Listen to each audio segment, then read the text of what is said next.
Well, we are back with the Xav Builds Podcast. This is where we talk all things building, the good, the bad, and everything we can do better. My goal is simple, to give real insight into construction, to sit down with designers, builders, tradies, suppliers, anyone connected to this industry or just passionate about what they do, and share their stories, their challenges, and their wins. Because let's be honest, construction isn't easy. It's tough, it's unpredictable, and sometimes it can feel like everything is against you. But it's also one of the most rewarding industries there is. And when it's done right, it is awesome to work in. That's what this podcast is all about. Talking about what works, what doesn't, and how we can all do better. Having real conversations, not corporate ones. Breaking down the barriers between builders, clients, and the system, and finding a better way forward together. I love hearing people's stories, I love this industry, and I love seeing people passionate about what they do. Look, before we jump in, do me a quick favor. Hit that subscribe button, leave a review, share it with a mate. It really helps get these conversations out there and keeps the momentum going. All right, let's jump into it. We were just saying how I stuff the intro up every time, but it's really good to have Jordan here. If you don't know who Jordan is, he's a builder, Pure Design Constructions. Jordan, tell me about yourself. Thanks for being here. Yeah, no worries. Thanks for having me. It's awesome to be on. So I own Pure Design Construction. So we mainly do sort of outdoor renovations, decks, patios. We do a little bit of internal stuff, but it's nothing we kind of focus on. So yeah, we've grown the team from 0 to 20 people in 3 years. Yeah, so it's been awesome. But yeah, still figuring it all out. It's been awesome to watch the journey on your Instagram. And I feel like your Instagram, you've really come to prominence really quickly. Yeah. Was that planned or? Yeah, well, it was funny because I owned a few businesses before I had this one. So they weren't in the trade industry. They were in like e-commerce. So it was very heavy on Facebook and Instagram there. So I kind of tried to bring what I'd learned from those businesses straight into this. And then, yeah, it seems to be working. So yeah, we've been really lucky. Yeah, it's going really good, man. Yeah. I think that your videos, like, you just can't stop watching them. And they keep popping up on my feed. Yeah. And I really love how, I reckon it was you that started this, was how much do you think I charge this client? Yeah. Did you see that before? Or was that just popping Yeah, no, there's a guy over in there's a guy in America, his name's Tigran, and he does a similar video to that. I haven't seen him do one in a while, but I remember he was doing it. I was like, that's an awesome idea, and no one here was doing it. Yeah. So I kind of took the idea a little bit, just made it our own, and then started doing it. And now, I see it a fair bit now. So yeah. Have you been rinsed much over the prices that you're charging clients? Yeah, definitely. So every video, if I put a price on there, even if it's the same square meter price, they'll tell me it's too cheap or too expensive. It's always one or the other. So I'm always like, it's the exact same as when you said it was too cheap on the last video. But definitely getting rinsed on it. But I kind of like it. We have a bit of fun with it now as well, seeing all the comments come through, and it at the end of the day just promotes us too. Oh, absolutely. Yeah. It's interesting when you get a negative comment, the negative comments like they seem to just pile on. Yeah, 100%. Yeah, they go on a bit of a roll. But like the weird thing about that is the more negative comments you get, the more views it seems you get. And then you get, the positive ones obviously scattered in throughout there. Yeah, 100%. And I mean, the negative comments for me, it's just like you have a look at the profiles that are talking negatively on you, and if it's not someone that you feel like you look up to or you should be worried about, then you don't need to worry about the negative comment. It's usually just someone at home that's not doing anything with themselves anyway. Yeah, they just need to sling a bit of shit. Yeah, that's it. Someone that's having a crack. Yeah, this is their happy part of the day, giving you shit, and then we're doing way more than that, so we don't need to worry about what they're doing. Do the comments ever upset you or frustrate you? They used to. I mean, not as much anymore. I'm pretty good with it. Like we have a bit of a laugh with it. We had a comment the other day saying that I should start my deck build without eating 20 donuts beforehand. And me and Brioni, we were at the shops, and me and Brioni were going down the escalator, and I showed her, and we had a bit of a laugh, and I was going to comment back saying I prefer a Guzman breakfast. Yeah. But I was like, I shouldn't write back to them. I don't want to feed it. So we have a bit of a laugh with it now. So it's good that you can have fun with it. Yeah, 100%. I mean, you don't need to take it too seriously, and it doesn't affect sort of what we're doing here. People can see the work we're doing. They can see who we are as well. So if they want to work with us, they're not going to read the negative comments. They don't care about them. Yeah, true. They're just trying to look at your personality and see if you're trustworthy and see if they want to work with you. Yeah, 100%. That's definitely it.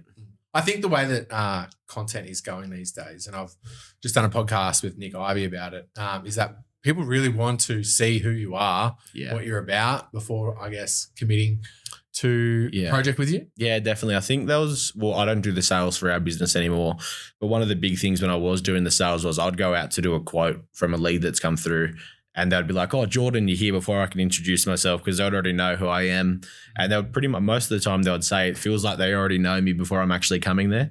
So it makes the quote 10 times easier, where they feel like they've already got the relationship with us. They can see sort of myself growing and my team growing, and then they also want to jump on the journey with us and help the business, help us, and we can also help them and give them a good area too. Do you find some of our clients, they'll be like, "Oh, are you going to post this on Instagram?" Yeah. Do you find that? Yeah, we get that. We have that happen a fair bit, where people ask us if we're going to post. And I mean, we try and post like everything we can get good content of, we try and post, but I mean, you can't post everything. Yeah. Yeah. Yeah. It's always nice to see like a client share a video that you've done of their project. Yeah, definitely. Like that to me is pretty cool. Yeah, 100%. We have an ad running at the moment, which is it's an ad just for one of our patio roofs, and the client commented on the ad saying, "This is my roof and I'm so proud of it and the boys are amazing." So that just helps, one, boost our web, but we also get to see how we've changed sort of their life as well with what we've given them. Well, that's what I like about outdoor living as well, is that you're in there really quickly, and you're out of there as well pretty quickly, and it just has such a big impact on clients' lives. Yeah, 100%. Especially in Australia, everyone wants to be outside, so it's like an outside renovation is just another living room for your house. But we've got a lot of common ground there. And I was really excited to catch up with you and talk about this, and because the outdoor living scene, I feel like sometimes we get neglected, I guess, by the bigger builders, or these guys that are building homes, and they sort of look down on you a little bit. Do you feel that as well? I mean, I feel like it does definitely happen, but in our area, I think we've got a lot of the builders have been a little bit worried with how quick we've come through. So we've heard them kind of talking a bit of shit about our business, or about us, or about our videos. So we kind of know who they are and what they're saying, and we kind of love it. So it fuels me, fuels my team. I let the team know what people are saying as well, and then it pumps everyone up, and we know we're building something pretty special. So we just don't let it get to us. But definitely they do kind of look down on us, even though the areas we're providing are going to be used more than sometimes people's houses are. Yeah, that's right. Yeah. And I get photos from clients on their new deck, or out in their backyard going, absolutely loving it this weekend. Like, we just had a long weekend. And, it was nice to receive a few messages from clients enjoying their, outdoor living sort of setups. Yeah, 100%. No, that's awesome. You get a lot of that as well, right? Yeah, we definitely get a few messages with clients sort of, doing the exact same thing. But that probably shows as well, like, the relationship you're building with your clients. Like, that's awesome. Like, for them to be able to be messaging you on their long weekend, they're so happy with the job you've done as well to be sending that. Yeah, it's always a nice feeling. Yeah. The big question, why do you do what you do, Jordan? I mean, so I guess I always wanted to own a business. I've had businesses since I was 12 years old. I was mowing people's lawns through the street. I remember pushing like the lawnmower blocks away just to get to someone's lawn to mow their lawn and make $20. So we've done that, and then going through sort of the e-commerce brands which we've owned, and tradie giveaway pages that I've owned and things like that. And then we kind of got onto the carpentry. I was already did my carpentry apprenticeship, and I'd gone and done sales. So we kind of fell into it, and we're like, maybe this is where we need to focus on. And we started focusing on it, and it's gone crazy. The perfect mix, right? Yeah, definitely. I think doing the sales beforehand, and also the e-commerce brands, that helps with the e-commerce brand helped a lot with the marketing, and then the sales helps with the people skills and going out to see people. So is that the secret to your success? I'd say the face-to-face sales that we used to do, we'll sell in charity. So we're the people annoying people at the shopping centre. Yeah. So if you a hard gig. If you can sell an emotion like that to someone that's coming that doesn't want it, you can definitely sell a deck to someone that does want it. So it makes it a lot easier. What's some tricks?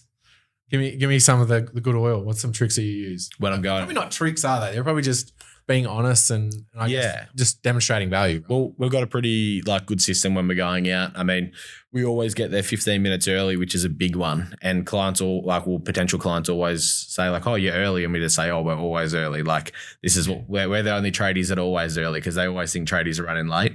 So that's a big one. And then also we have a nice booklet that we give out to the clients at the end as well, which they can hold on to. It's a bit better than a business card, and it means they can go through and look at that after they get maybe their 3 quotes. They are looking at the quotes and they go, oh, well, this company's good and we're the only one that's left the booklet. Yeah. So you need to leave that tangible thing. Yeah, 100%. We got our booklets sitting. Yeah. And they feel like they can't throw them out as well because it's a nice booklet. Oh, yeah. So it's not something you're going to you can't scrunch it up. Like you can throw it out, but you don't want to. So was the plan always to grow the business to this size, or was this something where it was like, we'll see how we go and then? We started off and it was kind of, I definitely wanted to get off the tools because I didn't love doing carpentry. I like the business side of it, but don't like the carpentry side of it that much. So it was for me to get off the tools, and then we're going to go into property. And then we kind of really just seen what we could actually do with the business instead. So we're still going into property, but we're focusing more on the business at the moment, I'd say. But yeah, we're still doing our own properties now too. Yeah, nice. Yeah. Nice. It's funny how things like develop out like that though. You know? Yeah. Like meeting you for the first time and chatting with you on the phone, I can tell you've got this crazy good business mind. Yeah. And you mentioned like mowing lawns from an early age. Yeah. I feel like everyone sort of starts out mowing lawns. Yeah, 100%. Yeah. The same thing. Where has that work ethic come from? Probably my dad, to be honest. I mean, he was the type of dad that wouldn't let you have a sleep in. So it was like, if it's 6 a.m, you need to be out of bed. So I was always up early on the weekends. Even like, I remember the first time I ever got drunk when I was probably 16 or something like that. And I went a bit too hard, came home, and I got in a fair bit of trouble for it. But it was probably 5:30 or 6 a.m. the next morning. My dad came in, ripped me out of bed, made me pick up all the dog shit. So he's always had me working. I think definitely the work ethics come from how my parents have raised me, and then also watching my dad with his businesses and how he's always gone through life. He's always worked hard and he's been pretty honest. So it's helped me do the same thing as well. Yeah, has he given you a lot of support, I guess, throughout the years, like getting started? Yeah, definitely. I mean, he always said that this is what I needed to be doing. I need to do my own thing. If I kind of, with the mindset I had, I needed to be doing my own thing. I couldn't be working for someone because I just didn't enjoy it. So, I mean, I think he's always pushed me to the goal that I needed. Yeah. Yeah. What I think is important as well is that you've recognized that you are good at business. You know, you found a way to get off the tools, get some guys employed, and you put all your time and energy into making this thing work really well. I'm good on the tools as well, but I just don't like it. You're like super passionate about 100%. Yeah, no, definitely. It's cool to see that though you've like gone, I want to play to my strengths. It's something that's going to keep me motivated day in and day out, and I want to be better. On the research I did on you and your business, overwhelmingly positive like comments, positive reviews. One of the big things I've seen in there is client communication. Yeah. What's your strategy there, and why are you getting so many cool reviews and comments about? I mean, I think we've always been trying to change. I mean, something that you talk about as well is changing the perception on trade businesses, and that was one of our big things. And it was. We always, unless it's Sunday or something, we always have the phone on us. We're always going to communicate with you. We're going to get back to you. Yeah. We're going to call you. Even now, like obviously as the business grows, you would know you've got quite a large business. As the business grows, sometimes you can lose that. And that's why right now we're not growing, we're stabilizing, and we're just fixing up all those little things. Like I've implemented new systems all this year for the boys between 2 and 3 o'clock every day in their calendars. It's to run the schedule and communicate with all clients. So that's an hour a day, every day. There's just communication. Plus they still talk to them through the day as well. But it's just focusing on, I guess, what the client wants, what the client needs. And then that's going to bring in more work, more reviews, and the good comments as well. It's good to see you trying to change that narrative around tradies are always late and, they never call you back and, they go missing. Yeah. 100%. I think that's a really positive change you're trying to put in there. And obviously you're reaping the rewards of that by all the positive comments and reviews you get. Yeah, definitely. Is that why you got this award? Tell me about this award you've got. Yeah, so it's a pretty big one. Yeah. So I got the Young Trade Entrepreneur of the Year award. So I was under 30 trade business owners in the Champions Awards, which was awesome. We didn't think we were going to get it. We didn't think we were a chance. And they called us up for it, which was great. And it's, helped the business out as a heap as well. So people can kind of see the effort we're putting in now as well. So they know if we're going up for things like that, then they're going to get a good service with us too. Absolutely. And well done on that. Yeah. Cheers, man. It's cool to see. Yeah. It's also cool to see the way that you've looked at, construction and gone, these are the weaknesses throughout an industry, and I'm going to improve on those. I'm going to improve on those and be the best at these things. Yeah. And really try and change the direction of, how people in the community, I guess, see tradesmen and builders. Yeah, definitely. I think that's what a lot of people don't do. They kind of, even the excitement that what I used to do, and also Mason now who's doing our sales. When we go out to a quote, it's like when we buy a new car, we're pumped for the new car because this is sick, but we see decks all the time. So it's easy for a trade business owner to go out to a deck and be like, oh yeah, 5x5, no worries, I'll send you your quote. We go out there and we're pumped for them. It's exciting. They're going to spend 25K with us. We've got to be happy. We've got to be happy. We've got to be excited. And this is their new shiny object as well. So we just make sure we're always excited too. That's a really good point, because I think differently to a lot of other construction businesses, we're seeing so many different people, right? Yeah. You'd probably be doing 10, 20 quotes a week between your sales guys, and it is hard to maintain that level of enthusiasm sometimes. Yeah, definitely. But yeah, I would say it's very different to general construction. They're probably not, other sectors of carpentry or building aren't probably doing as many quotes as what, we are in that outdoor living spot. 100%. Yeah, no, I think if you're definitely a renovation builder or where you've got jobs running for 3-4 months, they're not quoting as much as we are. So keeping the enthusiasm for, we do probably about 15 quotes a week, 15 to 20 quotes a week, I would say. And you've probably got a really good sales procedure with that? Yeah, we have that fully written out. So anyone that kind of steps into our sales role, they're going to be able to do the sales role as long as they're enthusiastic and they send the quotes off on time. Yeah. What's been a driver there for systems and processes? You've seen how important they are, and only recently, starting to. I mean, when it was myself and 5 other guys, you can kind of just wing it, and you can just the hustle, and you can make it work. But once you start getting to this size of a business, you realize how important the systems are, the procedures are, and you don't think things need a procedure. And then something will happen. You're like, holy shit, why did I not have a procedure for that?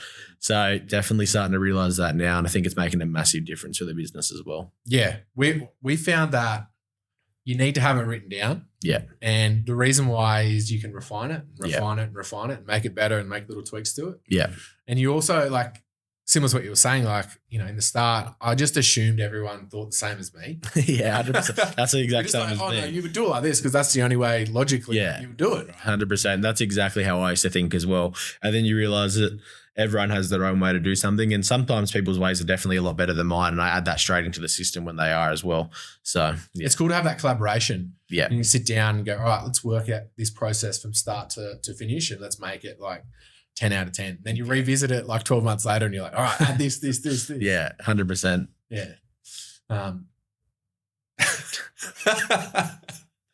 I'm just thinking about that from what we're doing right now. We've gone through so many different iterations of standard operating procedures. Do you kind of just pop them into a Google Drive so you can edit them easily as well? Or do you have them? Yeah, that's sort of what we've just started doing. So they're in the Drive, and myself, Brioni, or one of the guys in the office can go through and change things on them if they need to. We're doing that, and we're also downloading it into a folder and dating that date. So that's a good idea. It is it needs to be a live document 100%. Yeah. Just in case something happens. Yeah, definitely. Yeah. Systems and procedures, I think, are definitely underrated. And I feel like when you see a business grow really rapidly, then things sort of start to fall apart. Is where everyone seemingly realizes I need to have better systems and processes. That was the lucky thing with me, because we have Premier & Co. who do our coaching. And I reckon that's sort of what it felt like at the end of last year for me. And I was chatting with Joe from Premier & Co. about it, and he said, slow everything down now. Don't grow anymore. Stabilize. Let's figure out what's wrong with it, and let's fix it. And I've done that. And I mean, I feel heaps better about going to work. I know the boys are loving it as well. So it's been good not having to worry about growing and trying to fix things, where we could kind of just see the business as it works, all the engines working, everything turning and moving, and then what we can do to make it better. And that's what we've started doing now, and we're starting to see definitely the rewards from it. It's definitely, you need to really step back and go high level on it to look down. 100%. It's really difficult to do too. Yeah, definitely. It was, it took, I think it should have happened probably 3 months earlier than I did it. But I mean, we've got there. So hindsight's 2020. Yeah, that's it. When you realize that you're like, I need to do all of this stuff right now. Yeah. But getting onto the industry, right? I want to talk about what challenges you see in the construction industry right now. What are you seeing? I mean, definitely a skilled labour shortage. We've definitely got that sort of going on at the moment. But I think maybe one of the biggest challenges that we have noticed is just the approval rates going through DA or a CDC. I mean, people don't want to do it for a 30 square metre ground level deck, and they have to do it for a 30 square metre ground level deck. So it's they should find some sort of happy medium where we don't need to go over the top. If we have it engineered or if we have plans for it, it should be okay just to it seems weird that, the second you go over that 25 square meters. Yeah, why does it matter? What? Yeah. What's 30 different to 25 if it's just a little bit longer? Like, exactly. Yeah. I mean, I can understand when you're doing a 3rd story balcony or something like that if they want to have that run through with the engineer and the certification, but some of these basic things that they don't need to go through council. And if it's not affecting the neighbours, I think that you pretty much should be able to build what you like in your own backyard. Yeah. Obviously services as well. Yeah. But yeah, I definitely see that. That's been a big frustration for me as well, especially when, you could get a landscaper to go in there and concrete 30 square meters and tile it, and they don't need to 100% get building approval. No, so it's like, what's the no difference? sense. Yeah, it makes no sense. Yeah. And putting a concrete slab in there that's 30 square meters is, I guess, way more permanent than putting a deck in. 100%. Yeah. If someone does do a dodgy deck, the good thing is you can usually fix it. But if someone does a dodgy concrete slab, you've got to pull that thing out. Yeah. It can't stay there. So there is a big difference in it. There's no going back then. Yeah. Nah. I definitely, why do you think that we're in this situation right now? Yeah, it's really hard to say. I mean, look, at the moment, it feels like we've started noticing how much we're actually paying to the government in sort of all the taxes that we get. Even once you start paying over $1.2 million a year, you have to pay another tax on top of that for your payroll tax. Yeah. So it makes no sense. I think it's probably just another thing where they know they can get a little bit of money out of it, but it kind of just slows up the industry, especially with them talking about not having enough housing. And why can't we just put a little granny flat in the backyard? If it's not annoying the neighbours, it should be able to just go straight in. It doesn't make sense to me either. I think that if we were allowed to build more decks and pergolas and granny flats and do additions without this big cost of a building approval. Yeah. And it's so disappointing too when you've one of your first items on your quote is, building approvals, and it's more than $5,000 generally. Yeah, pretty much always are. Just turns the client straight off. Yeah, yeah, definitely. Well, that's the same as like all the extra taxes that we have to pop on top when they talk about sort of the industry, how high we have to charge now.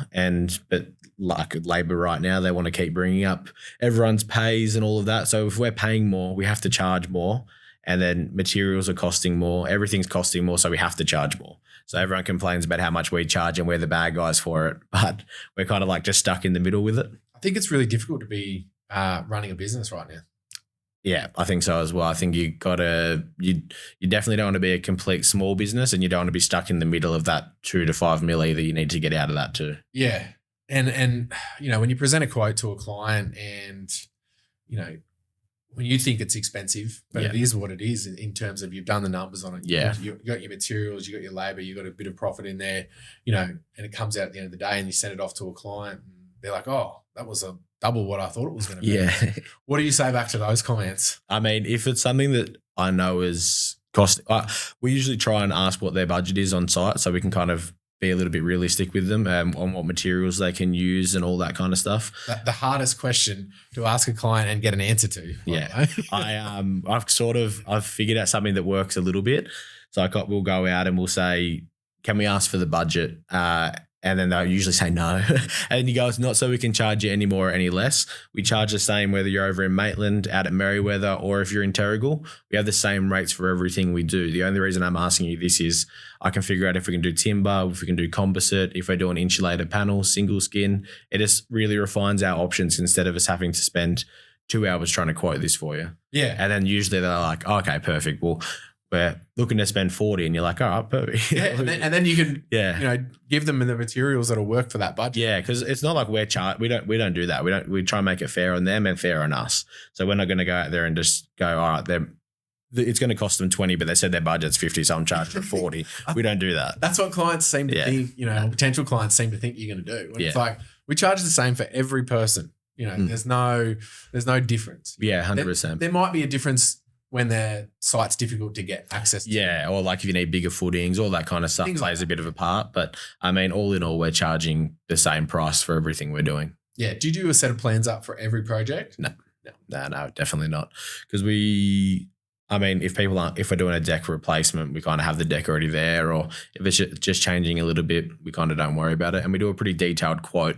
So in the quote, they can really read exactly what everything is as well. And same as our guys when they go to build it, like they can look into that quote and know sort of what everything is. Same sort of deal. We'll do like a sketch.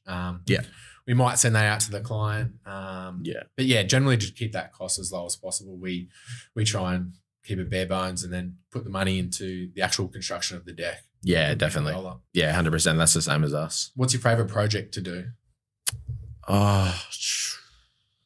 What gets you excited? Yeah, I mean, I do love building decks. I mean, I've never was really building a lot of patios or anything like that until we had Max sort of come on board with us, and he loved doing roofing. I don't know if he loved it, but we made him love it. Yeah, he's good at it. So that's when we kind of went into the patios. So I was sort of off the tools by then. So I've done a few of them, but I haven't done a heap of them. The business has done hundreds of them, but I haven't done many personally. So I'd say sort of like the decks and also a nice screen.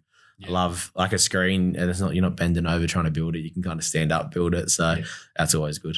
When you go out to quotes, do you like set the scene for clients, or when you used to go out to quotes, I should say, this is where your table and chairs is going to be. This is where the outdoor lounge is going to be. Is that one of your techniques? Yeah, definitely. I mean, we find out what it's for, like why are we doing the build? Yeah. And I think that's the main thing, because if we're doing the build just to fix up what's here, we don't need to go as into depth on what's happening. But if they're like, we want to have Christmas at our house this year with the whole family, and then we can kind of go out there and be like, if we do this, this and this, we can have this here, the lighting here, the fans aren't going to be spinning through the lights and creating a weird shadow. Like we can talk about all that with them just to make sure they're happy with it. And then if they want any changes when we call them up to run them through the quote, we can make sure, like if they don't want something, we can take it out, or we can pop something else back in as well. Yeah. So really trying to make sure that client experience is 10 out of 10. Yeah, that's the main thing. That's all you need. Marketing and client experience. Yeah, definitely. Yeah. You built a strong design-driven brand. What does better building to you actually mean?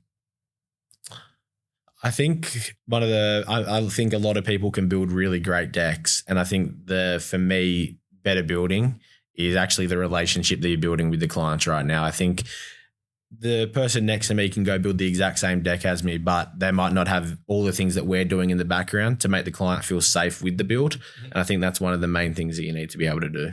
Yeah, 100%. Yeah. I definitely agree there. I think too, as builders, sometimes we forget that this is a significant investment for our clients. Yeah, definitely. They're spending 50, upwards of 100 grand on some occasions. So it's can be a very nervous time, especially if you're watching a current affair, the TikTok inspector. Yeah, 100%. Have you been out to a lot of projects where you've seen, I guess, how do I put this? I don't want to throw anyone under the bus. People that aren't confident in building decks, build decks. I mean, are the standards slipping? I haven't gone out. We haven't gone out to a lot of jobs that have just happened. Yeah. So, I mean, maybe 10 years ago, they've had their deck done. I know we've got one coming up that we start in 2 weeks. Someone had done the side deck before they'd sold the house, and there's sort of the joist is kind of floating. So we got to go there. We're completely changing that for them. So there's definitely things like that where I think the main thing that I'm noticing about dodgy builds is people trying to build their own things and watching a YouTube video and thinking, I can just do that myself. And then they put it down. They're like, it'll be fine. I think that's sort of where the dodginess comes in. I haven't really noticed it a lot with other trades. Yeah. I'm just finding like in Canberra, there's a bit of it, there's people that will come in and undercut. We've had comments, I got a quote and it was half the cost of yours. Yeah, we've definitely had that happen. And I look at that and I think, well, they're not quoting the same thing. They can't be. Yeah, well, I had it actually happen with I can't remember what the business was, but it was in Newcastle, and we quoted 70 and they quoted 35. And the client called me and asked me, and he sent me the quote over and he had everything that we had in it. And I actually just said to the client, like, I can't even get the materials for 35. So I don't know what's going on here. I mean, I spoke to him a few months later. He didn't end up going with that guy because they felt like something was off, and they had a few other prices that were closer to our price. So we've just repriced them up again just because it took a little while for them. But yeah, they didn't go with them. So I'm not too sure what exactly would happen if you did go with someone like that, but it's definitely concerning. I'm happy to hear that because I've had a similar instance and the client did go with that cheap quote. And, 3 months later, they're calling us back because the deck was unfinished. Yeah. Mate, they had treated pine posts just sitting on on concrete, not even connected no to shoes or anything. No. Yeah, and like no building approval. Yeah. There was no homeowner's warranty. There was nothing done correctly. Yeah. And it just felt like, and this was a single mum as well. Yeah. And it really just frustrated me. How do we change the industry to make it, I guess, more transparent or get these guys out of there? I mean, that are doing the wrong stuff because they're just ruining it for people like you. Yeah. I think it's going to be pretty hard. I think if you look at any industry, whether it's restaurants or anything like that, you're going to have a group that are no good at it and they're going to still give it a go themselves. And I think that it's just going to happen regardless. The whole time. It doesn't matter what you sort of do. If you come up with a good reporting system where you can report the jobs, or it doesn't really matter. You're always going to have someone that's doing something dodgy and it doesn't matter the industry. It's just always going to happen. So I don't know if there's ever a way that you can completely stop it. I think hopefully now with social media, I mean, if you are a client, look at someone that has a good reputation on social media because they've got a lot to lose. Like if they do something wrong, you can go blast it on social media and it's going to really hurt their business. Whereas the guy down the street who your mate knows and has nothing on social media, he's the guy that, if he wants to do it and then leave, you can't do anything about it. Yeah. So I think it goes back on, you need to look at who you're hiring. And if it's going to cost you an extra 10 grand to get a company in to do it properly, maybe it's worth doing that. Yeah, definitely right. And I think the clients need to be a little bit more proactive with the way that they're selecting who they want to work with. Yeah, we have a checklist that we give our clients and it's a checklist and it's not for, you don't have to go with us. This is just for you. This is what we give to them and we say this. It's to stop the scams that are happening. Go through this checklist. This is everything that the builder or whoever it is should have. Just double check that they have it all. And then if they have it all and they have given you a 10 grand cheaper quote, maybe you do go with them. But it gives them something to really base off, go through, tick everything off to make sure they're kind of happy with them as well. Why did you bring that in? That was just to stop what was happening with like low prices, people not licensed, trying to do things, handymen trying to do things, kind of shows the clients that, okay, this guy actually doesn't have this guy doesn't have his carpentry license or this guy doesn't have his renovation license or whatever it is. They can kind of go through and find out what they need to be having. Also demonstrates that they're dealing with a professional, which is yourself. Yeah. And our interests for our clients are, we want to see a good outcome. Yeah. We want to see you happy at the end. 100%. And I feel like sometimes when you get too far away from that is when you tend to lose a lot of work or, Yeah. These other people come in, and ruin it for us. Yeah, definitely. I mean, that's been, I think the checklist actually has been one of the best things that we've done. And it's just like, we're doing everything we can to protect you, whether you go with us or you don't go with us. And that's all in all going to help the trade industry. All these things that you're mentioning that you've brought in, has that been at the start you sat down and thought all this, or this is a time thing? Yeah. No, this is just sort of realizing what we need as we keep going. I don't think it's possible to sit down and just know exactly what you have to do straight away. I think you have to take sort of time and get a bit of experience, and then you start realizing, okay, this is going to help me with the sales, or this is going to help me with the communication. And I don't want you guys to think that we're perfect either, because we definitely have things that go wrong on site. I mean, one of the biggest things that we do is when something does go wrong, we fix it. Doesn't matter what it is, we're going to be there fixing it. If I'm losing money, we're going to fix it. You're going to get what you promised. It doesn't matter what that is. Bulletproof reputation, 100%. 100%. Yeah, I've got the same thing. Yeah. Call me up, I'll come back out there. Call me up, we'll get it sorted out. Yeah, definitely. Yeah. We want to make sure that you're happy with the end result. Yeah, 100%. Definitely. We never want to do something for a client, they're not happy with it. We'll always go back. And even if it's something that we've missed on one of our walkthroughs, or if the boys have done something that's kind of like, why would you do that? Because it does happen. It does. Especially when you're when you're growing something at scale, it's not always perfect. I mean, it can always look perfect from the outside, but as long as you're sticking to your word and you're going back and fixing it, then there's no issue. Just make sure you fix it and look after your clients. Is that why you like business so much? Because it's a constant reinvention, a constant thinking. Like you're never really finished. Yeah. You know what I mean? Yeah. I think for me, if I wasn't sort of playing this game, I guess I call it, business to me is a big game and heaps of different movements you can make and where you can put your focus towards. And it's something that keeps me switched on all the time. I get bored really easy. So it means I've always got something I can be looking at doing. And if I wasn't doing this, I'd probably be out there being a menace. I think I'd have a pretty average life if I didn't go into business, just because I'd always just be doing the wrong thing. I'd be out partying. But instead I put that focus that when I'm bored, I go into the business side of things now instead. And there's never how do I explain this? You can always do something better. Yeah. Like you can finish something and then a week later go back to it and be like, no, I'm going to make that better now. 100%. I think a thing as well is like the website. You're constantly updating your website. Yeah. You're constantly redoing that. And if you look at everything across a business that you're trying to do all the time, there's an infinite amount of things. Yeah. You know, you couldn't nearly, I don't think you could write them all down. You know? No, I don't think so. I mean, yeah, that's the thing, right? Like you have the on-site teams where you can always be fixing things on site, and then you have the project management teams where you can always be fixing their systems, and you just take all the feedback that you get from all the clients. And even if sometimes the feedback is like, doesn't make a lot of sense, but you take the feedback, write it down and try and make it make sense, and don't do it by yourself.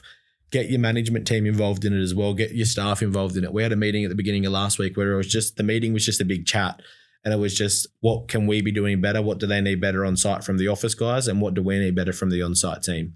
And that's the biggest thing. We have, instead of just having my mind on it, we have 20 guys' minds on it.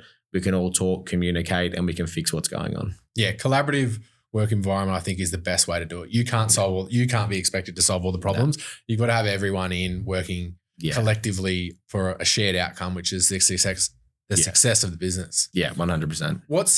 What's working well in the industry right now? What do you think in construction we're doing good?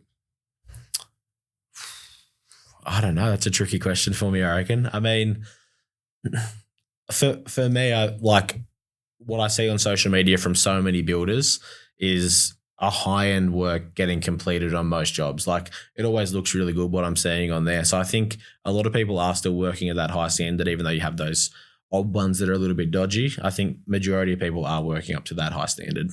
I think, again, I would agree with you. And what I think that I've noticed over the last probably 3 months is how many businesses are actually jumping into doing content and actually putting themselves out there. Yeah, and it's good. It's really cool to see you know, people proud to show off what they're working on. Yeah. I'm really, really liking that. Yeah, I think that makes the biggest difference. Like people knowing they have to use social media, like you can't really not use it unless you're just like sort of tendering or something like that. You can't really not be using it if you're in residential or in our space.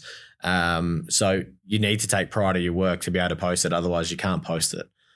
So I think that's going to make a massive difference. Yeah. I want to make mention of another thing as well, is that I feel like construction has sort of turned a corner a little bit in the way that instead of now, well, you're my competition, I'm not going to talk to you.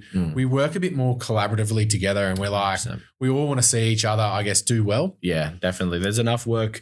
I said it before, I want to win all the jobs and I'd love to have no one else have decking jobs on the coast, but there's enough work for everyone and my marketing's never going to be able to pick that all up. We actually hand jobs to, like we recommend builders that we know. We've done that a fair bit, and I've got other builders at the moment that, I mean, one of the guys, he lives 10 minutes away, and in January he gave me about 150K worth of work just because he was too busy to do it. So we kind of all look out for each other, and I think that's making a massive difference as well. I think the social media and like talking to a couple of different people that I've had come in here and the little communities that are sort of being built off that is also a really positive thing. And I feel like slowly we are changing the narrative around all of us tradies are here to rip you off to we're here to do a job for you. We want to see a successful outcome. 100%. And you know, we want you happy throughout and happy at the end, and we want to exceed your expectations. Yeah, 100%. Yeah, the industry is definitely changing. Even like the younger, like a lot of people now, like I don't drink at all during the week. And I think what people think of tradies is, they're always on the beers and things like that. My team aren't doing that. Like I know heaps of guys that aren't doing that. So I think everything is changing from the culture all the way through to what's happening on site too. And all positively as well. I like that there's no drinking during the week. I think that you need to be focused on what you're doing. Yeah. Did you bring that in, or was that something that was like?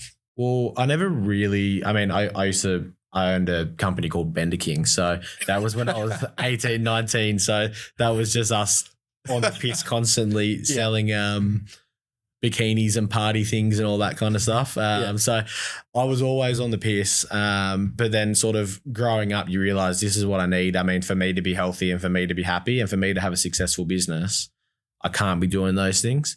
And then it kind of creeps down to your team as well. I mean, some of the guys probably do have a couple of beers after work, but I mean, they kind of see what I'm doing and what's working for me, and hopefully they can start seeing that and implement that in their life as well. Yeah, because you need to be super sharp and focused Monday to Friday. 100%. I mean, even a lot of the weekends we don't, like me and Brioni don't really drink at all. Brioni never really drinks. And then I've, completely kind of cut back. That's, I have as well. I go through sort of phases, I think. That's the same as me. You know? Yeah. I think when I'm super dialed in and focused and, you know, I know exactly what I need to do, like it doesn't even enter my mind. I'm just like, you know, down the barrel. But 100%. then I think sometimes when everything gets a little bit too much or I need a bit of a break, you know, I'll have a bit of have a beer here and there. And it's always hard as well. Like I'm 26. So when I'm, my mates are all still going out. So when we have something on, everyone's getting pretty pissed at it. So it's always hard to kind of go there and either not be getting pissed or actually just going there. And if you don't want to drink, you just don't go really. So I miss out on a lot of things. You're in your prime drinking years. Yeah. I miss out on a lot of things. And I guess it's just a little bit of a sacrifice for what we want to do and what we want to do later in life as well. So I think it demonstrates your leadership style though. Yeah. If you had to, you know, I guess if you had to answer, you know, what do you think your leadership style is? What would you? I mean, it's a tricky question. Yeah, leadership is something that I set my goal. I do goal setting every Sunday, and I do goal setting for larger goals every 6 months. And at the beginning of this year, one of my goals was to become a better leader, and that was one of the things. It was to be ready to have the hard conversations. Don't shy away from it. I don't need to always be the nice guy. I think I was probably a little bit too soft originally. So I've definitely tried to change that. And still, like, I care about everyone and I want what's best for them, but sometimes what's best for them is the hard conversation. And then I think, trying to lead from example. Like, I'm not out getting pissed. I'm not out there doing drugs, and hopefully people start kind of following that as well. And it can kind of mirror what I'm doing. And how have you developed all of that? It's been, I mean, for me to kind of realize where I'm going wrong, it's been a massive, from Premier & Co, they've kind of really helped me out with that. Like Joe really pinpointed, like, you cannot be doing this if you want to have a good team. If you want to grow a successful business, you can't be out on the piss. So he's helped me out a lot with that. I mean, and not to say I don't go out and get on the piss, but you limit it. Yeah, it's limited, or it's if we're on a holiday, or I mean, and every now and then you're gonna fall through and have a drink. You don't need to worry. You can drink. You don't need to not drink. Yeah, it's more of an overarching. It's just thing, not an every week thing that's happening. Yep. Was there a light bulb moment for you where you were like, I'm going to have a crack at this? Or was it something that developed over, you know, months or years? Like for the business? Yeah. Was it, you didn't obviously start out day one. You're like, boom, this is where I'm going. This is exactly what I'm doing. Or did you? Nah. We didn't really know. I was working with a company on the Northern Beaches, and the boss, he was a legend as well. I worked with him for ages. We were good friends. And, well, kind of at a weird stage, he kind of knew I wasn't really happy because I was driving to Sydney every day. And then he sort of needed me to come on full time because I was subbing and it was just not going to be enough money for me to drive to Sydney. And then we were meant to finish out that job with him, and I started just setting up my own thing. And I was like, I'll just start my own thing on the coast and then I don't have to go to Sydney anymore. And I was like, worst case scenario, I can just sub it for other builders. But I always hated working for people. So I think that first weekend we got our first deck build over in Terrigal. That client got a massive deal as well. Like, looking back, 100%. It was so cheap. So that was our first ever job, and then he gave me more work after that. So we got his top deck, his bottom deck, and then his pool deck as well. And that was just me, and that kept me busy for like a month. And I remember just saying to myself, all I've got to do is make $1,800 a week. That's all I have to make profit. So we could go in quite cheap as just to try and not have a boss. And then you realize, oh shit, I've got to make more. So I think that's when it all started pulling up, where we're like, we can actually do this and we can create a proper business from this. And then I'd say over the first sort of month, we realized that this can be pretty serious. The 3 years, it's crazy to see the rapid growth. And it's almost like you had everything planned out and it was so strategic. And I think it's cool to hear that you sort of just jumped into it. Yeah, definitely. I mean, it definitely wasn't strategic at all. I mean, the only thing that I really wanted to do was get off the tools. So when I hired Max, he was the first carpenter that worked here, and he's actually off the tools now. So he's stayed with us the whole time. He's doing project management, which is something I promised him when he first came on. I said, I'm going to grow the business. If you stick with me and you work with me, I'll make sure you're off the tools. And he's only my age as well. So he's off the tools at 26, managing projects. So he's got a pretty good gig as well. But I think we're lucky that we had Max come on. And I pretty much told him from the get-go, I'm not going to be on site with you. I'm not working with you on site. This is your apprentice. You two are doing the work. I'm working on the back end. I'm getting shit sorted. And that's exactly what we did. We just made sure we stuck to our promises and we got stuff done. Mate, I'm really like, it's so cool to hear that. Yeah. You know, I think if someone else was listening to this story, you know, they'd probably feel pretty confident to jump in and have a crack themselves as well. 100%. What's some advice you'd give to someone starting out? If you are just starting out, I think the biggest bit of advice I can give anyone is when you do go to hire, make sure you have contracts, you have 6-month probations. And 6-month probation. If they have great call. If they have any sort of gaps in their resume, don't care how nice they are, you do not hire them. That's the biggest thing. Not everyone wants your business to be successful. It doesn't matter if they seem like they do. They don't always want what's best for the business. So you need to find people that want what is best for the business. And that's why we were so lucky with Max at the very beginning. He's always wanted what's best for the business, and we've looked after him in return. What's been some tough lessons you've had to learn over the last 3 years? The one I just gave advice on, yeah, definitely. So we had 3 months probations, and we got stung from someone that was 2 weeks out of probation, and yeah, that's just been a massive hassle for us, and kind of going through the fair work sort of things with it, and all of that has been quite difficult, and I would say emotionally draining. But I guess again, really lucky that I have the coaches because they kind of guided me through it, and then also started changing my mindset on it. Like I started getting a bit pumped up for it towards the end because it was sort of just like, I have to go through this, and this is just a massive, it's just me learning, or I guess it's me training as a business owner. We get paid more than professional athletes get paid. So every day we need to be training, and this is the training as a business owner, right? You have to go through the shit. People break their shoulders when they play footy. This is just like that, besides in business. So it's still frustrating to go through. Yeah, it's frustrating, definitely. But just trying to be happy about it, not letting it worry me, not letting things affect me, and not thinking about it too much. Definitely easier said than done. I would say, definitely had to go through that baptism of fire, and it's really, really draining mentally. And what I want to say, and I guess happy to hear what you think about it too, is when you do an employment contract up and you extend that probation out, what I guess we're talking about is you want to make sure that you're the right fit, you know, and that's like if you have someone in, they do a great interview and you think, this person's going to be good, and they get out there and they may not gel with the team, or they may not be as detailed as you want them to be. And there's a couple of things. Now, over that 6-month period, you can check in with them and try and, offer some feedback. But there are times where it just doesn't work. And it could be a personality clash between you and that employee or other team members. And I think we're just trying to protect ourselves and a little bit, because there's not a lot of protection for businesses. There's not. And I think that's one of the things to your question earlier about what's wrong with the trade industry right now. And this is actually something that's wrong with it. We're not Woolworths. We're not Coles. We don't have a massive, huge business. We're a small business where the business owner works with people every day. Like we work with the new guys that are starting. If we don't get along, we shouldn't have to keep them on just because we have to. Like they should have to get along with each other, or they should have to be a good fit for the team. I just don't see the point in, I guess, having to go through all these loops and hurdles to get rid of someone in a small business when they can go and work somewhere else.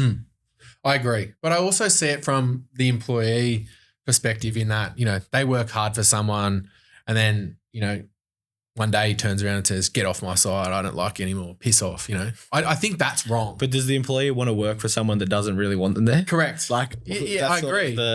That's the thing that I find. Like, I know for me, if I was working for someone and the boss hated me, or if the team didn't like me, I'd just want to go. Like, what's the point of being in a toxic situation anyway? So they shouldn't have to jump through the hurdles to get rid of the toxic situation, whether it's the boss being toxic or the employer, the employee. You should be able to. They should just be able to leave, and you should be able to tell them to leave as well. I agree. I think, though, that this stuff's been brought in from an old school mentality when it was just sack people, get them out, get them gone, 100%. And I'm not paying you your holiday pay and I'm not paying you your entitlements. Yeah, you should always have to pay all of the entitlements. Even if we've had people that have just left us on no notice and we've paid entitlements. We just do the right thing. You have to do that. Yeah, 100%. Like we do the right thing, and if they're not doing the right thing, it doesn't really matter as long as we're doing the right thing here. I just feel like in today's day and age, like running a business, we are it's difficult because of the past, I think essentially like everything that's been ruined by all these businesses before us is now affecting us trying to run businesses. 100%, especially with how everything's changing as well. Like for like even today we have the team day doing the mental health training and things like that. So I think for us, we're trying to do the right thing, but we kind of get held back on what's been happening over the last 20, 30, 40 years. Yeah, definitely. And it's frustrating to deal with that stuff, in that we are trying to do the right thing. The reason why I started a business because I worked for some people that didn't do the right thing. Yeah. I worked my guts out for a couple of different employers when I was an apprentice. And I was never even told, hey, good job today. Yeah. And I wanted to create a place where people enjoyed coming to work, number one. Yeah. They were recognized for the hard work that they did and the good work that they did as well. Yeah. Yeah. I think I've heard someone say this before and it's really stuck with me as well, is we all have to have a job. We might as well go to work and enjoy it. So that's what we're trying to do here is like, I have to have the job as the business owner right now, and the boys all have to have a job, whether it's with me or somewhere else. They've got to pay their bills. Come to work. Let's have fun. Let's enjoy it. Let's just smash it out together. If you think about how much time you actually spend working, that's a decent chunk of your life. 100%. That's what I say to everyone that works here as well. I say, you spend more time with us than sometimes you do with your family or at home. So I want to make sure you're happy here. We're happy with you here. We all need to be happy with each other. And that's why we have the 6-month probations, because it gives you that time to be like, if I'm not gelling there, I can actually just go. I always find that you really find out what an employee is like after that 3-month mark. 100%. As well. Like the honeymoon period is over. I also think it's the same for the employee finding out what the business is. Correct. Like. Yeah. It's you both have that opportunity over the 3 to 6 months to really see, do I like it here? Do we like you here? Are we a good fit? Yeah. I think that's important to note, because we want to make sure that if we're employing you to work with us, we want to see success for 100%. You, because if you succeed, then I succeed. Yeah. I always want to have growth opportunities in the business, and that's why the business has to keep growing eventually, because if everyone, we want people to work up into new roles, project management roles, sales roles, then we have to get bigger. But I want that to happen because I want to see the guys that are working here and putting in the effort. I want to see them succeeding with me as well. Yes, they get off the tools and you want to see their career progress. Yeah, that was a pinch me moment, like having Max come off the tools. That I told him from day one that I'll get you there. So when I actually got him off the tools, that was awesome. And then Kyle, he's one of our project managers as well. We went primary school, high school together. We did TAFE together. So we did everything together. And then he ended up coming on and the team voted for him to be the next project manager. We did a team vote instead of it being just me making decisions. So then he came off the tools, and it was a good feeling having like one of my best mates off the tools, and then also Maxi too. How cool is that? Yeah. Yeah, it's awesome. Do you look back ever and practice gratitude? And I do that even I think this morning was like a bit of a pinch me moment as well, like having the team doing the mental health training. I'm coming here to see you and talk about the trade industry, and hopefully we have a few people listening and they also want to sort of change what's happening in this industry as well. And then even from I've got a few other businesses in Canberra that have been messaging me, asking me to come out to their sites, and just seeing how much of a difference we're actually making as my personal brand and also the business brand as well. It's I've got goosebumps now.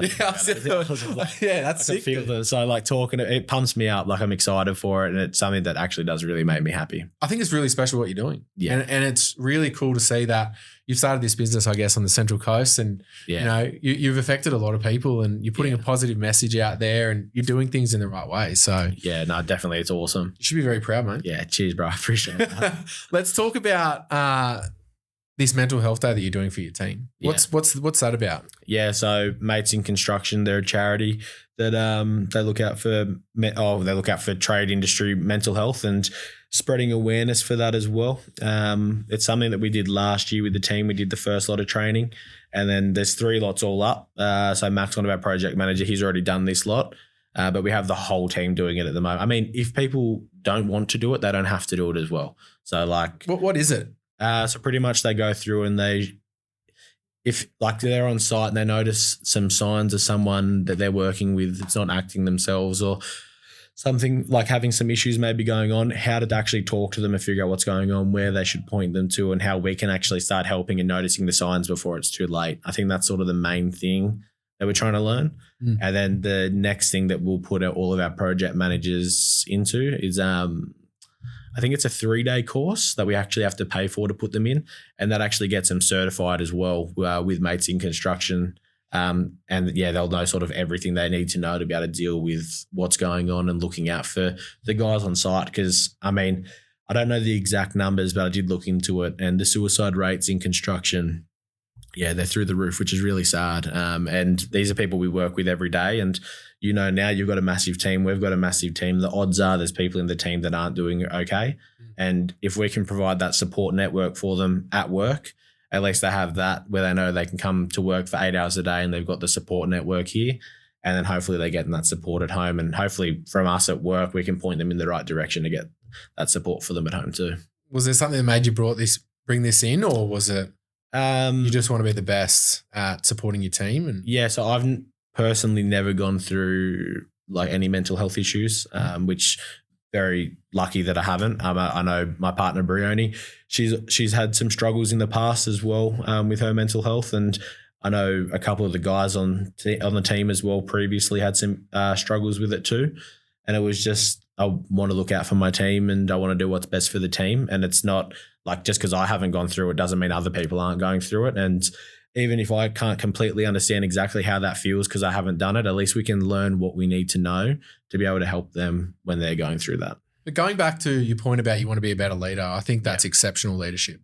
Yeah. I think the way that you brought that in is sick, dude. Yeah. Because, you know, I think guys in construction and girls, you know, when their mate isn't doing well, it's really difficult to know what to do. 100%. Yeah. Like what are you supposed to say? It kind of makes it hard. But I think, again, with my leadership style that we were talking about earlier, is having the hard conversation is usually the best thing to do for the person and yourself. So if you're noticing someone isn't doing okay, just have a chat with them, point them in the right direction. If you don't know where to point them, Mates in Construction have a hotline that you can call as well. Is that New South Wales or is that? I think they're all over. So like you can do it. They come out to you to do the training as well. Their first lot of training is like just a day where they talk about some of the statistics and a few things like that. And they kind of talk to your team, make sure they're all doing okay. You have a bit of I think it goes for like an hour. You have a bit of a lunch after it, just with them, wherever you decide to do the meeting. And then, the next step is, I think it was 4 hours in the office today where they kind of really run through things, how to handle things. Yeah. Suicide is a massive thing in construction. Yeah. I think that we're taught in construction to just get on with the job, to put your feelings aside and to work hard. Yeah. And I think as well, being a man in construction, you don't, even in society really, you're not really afforded the opportunity, I guess, to talk about your feelings as much. Yeah, 100%. I think this is why doing these days is so important because this isn't us being soft. This is us actually being able to open up and be honest about how we're feeling. You're just looking after yourself and you're looking after, at the end of the day, these are everyone that works for my business. They're all my mates. Like I see them every day. I mean, and if I don't see them every day, I'm talking to them every day. These guys, I talk to them more than I talk to my own family. So the last thing I ever want is something to go wrong with anyone working here. I know it does happen, but we never want that to happen. And if we can kind of stop that and control it a little bit, it's a bit of a better feeling for myself and also the team to know we're doing the right thing. I've found myself a lot putting on the psychologist hat a little bit and I guess coaching some of the team through some really, really some real struggles they've had in their life. Yeah. We've had people lose their mum, their dad. We've had people just not being themselves, and being able to recognize that early and have a chat with them and try and provide some support, I think is really important. Yeah, I think that's awesome that you do that with the team as well. Like actually taking the time, it's almost like you probably do a little bit of coaching with them as well. So also taking the time to figure out how they're feeling and what's going on with them, like that says a lot about you and your business as well. Yeah. I try and put it like this. No one wants to come to work and be kicking rocks. You know, and if you're working with someone day in and day out, you know what they're like. Yeah. You know, and they don't just turn into they don't not work hard for no reason. Yeah. You know, there's something else going on. Yeah. We have a thing which is like we call it the rules of the game. Yeah. And one of the points in there is consideration for others. And that point is everyone's fighting their own battles and has their own struggles behind closed doors. Yeah. We appreciate, you know, the people we work beside and we look to support them when they need it, you know. Yeah. Because, I think the first point of call is the person you're working next to. If they see you're not doing right, they need to say something. 100%. Yeah. I mean, this is what hopefully the Mates in Construction thing will do.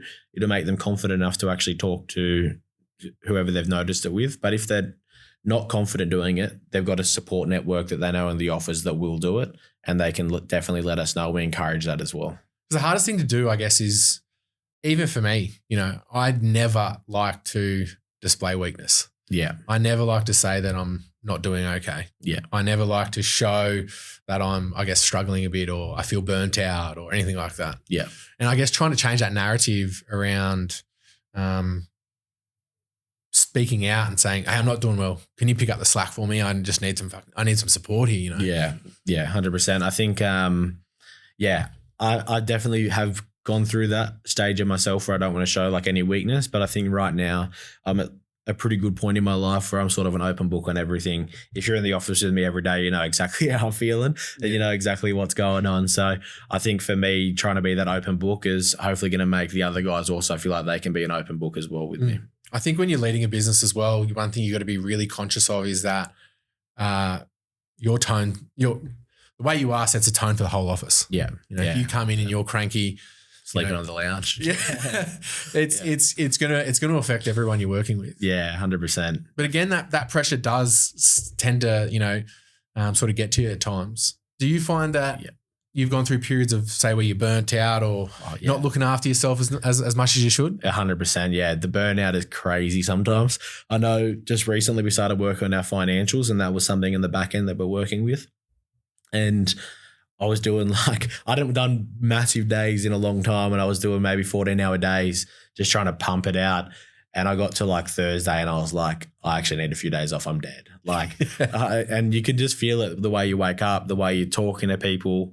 And it's not like I'm being rude to them. It's just probably not as much enthusiasm as I would usually have. The spark's a bit dim. Yeah, definitely. Yeah. So, and I think I'm very lucky that I have Brioni in my life and she definitely points out what, she'll say if she knows I'm burnt out, she'll point it out. And we're lucky as a business owner. Yeah, we have to do sometimes those big hours, but if we need to take a day, you can take a day, especially when you have the right people in the office. Yeah, my wife Georgia's really good at that too. Yeah, she'll see that. Yeah, you know, there's a lot going on, and she'll try and support me as much as I try and push that away sometimes. But it's you need to have that person in your corner. 100%. I think I definitely couldn't have done what I've done with the business without having Brioni sort of by my side pushing me as well. Yeah. I'm just thinking about last night. We were in bed and I was a little bit down. I don't know, you know, that Sunday blues you have. It was the long weekend. Yeah. And she's there smiling at me going, come on, you're all right. Get going. Yeah. You got so much to look forward to this week. It's the kickstart you need to. It is. It gets you up and you're like, oh yeah, it's going to be a good week. And then once you get into it, it's never as bad as you think it's going to be. It's always just the pre-thought of the week. What would you say to someone listening to this that feels like they're struggling at the moment? Take some time, figure out where you're struggling. And I think one of the main things that's actually changed my life is every Sunday setting goals. And those goals are, I guess, sometimes a to-do list on what I have to get done and also what I want to get done to achieve what I want to achieve over the next 6 months, 12 months as well. So taking little steps and not looking at it like, oh shit, I need to have 5 million in revenue when you're only doing 100K a year or whatever it is. You just take those little steps and build up towards the big thing and it's going to come. It's not going to happen overnight. It might take you 2 years, 3 years, but it will happen. And if you can set those little goals, then it's just going to fast track you to that. Work on that little bit of discipline and put some things in place to set you on the right path. Yeah, definitely. That's the main thing you need. What do you do for yourself to keep motivated and keep going? And Yeah, I used to not do much, to be honest.